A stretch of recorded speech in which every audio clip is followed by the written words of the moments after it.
দেখো বন্ধুরা, কী করে হাতা লাগাতে হয় সেটাই আজকে আমি তোমাদেরকে দেখাবো। তো সবার ফার্স্ট হচ্ছে ব্লাউজের কাপড়টা নিয়ে নেবে। ব্লাউজের কাপড়টা নিয়ে নিয়ে সাইডে যদি কোনো কাপড় থাকে আগে একটু কাট করে ফেলে দিবে। এরপরে হচ্ছে হাতাটাকে নিয়ে নেবে। হাতাটা হচ্ছে নিয়ে নিয়ে ঠিক ভাঁজ করে মাঝখানে একটা পয়েন্ট করে নেবে। পয়েন্ট করে নিয়ে কাঁধের যে জয়েন্টটা আছে ওই জয়েন্টটা আর হাতার যে পয়েন্টটা ওটা একসঙ্গে রাখতে হবে। মাঝখানে রেখে সেলাই করতে হবে।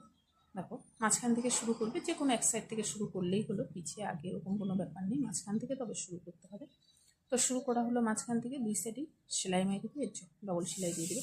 এবার দেখো, যেটা ওই যে ক্রস চিহ্নটা যে আছে, ক্রস চিহ্নটা যেহেতু আমি করে দিয়েছি, ওটা হচ্ছে আমার সামনের পাটের শেপ আছে। তো সামনের পাটের শেপ আছে, ওটা সামনের পাটেই রাখতে হবে। তো ক্রস চিহ্নটা করে নিলে কী হবে, হাতাটা লাগাতে সুবিধা হয়।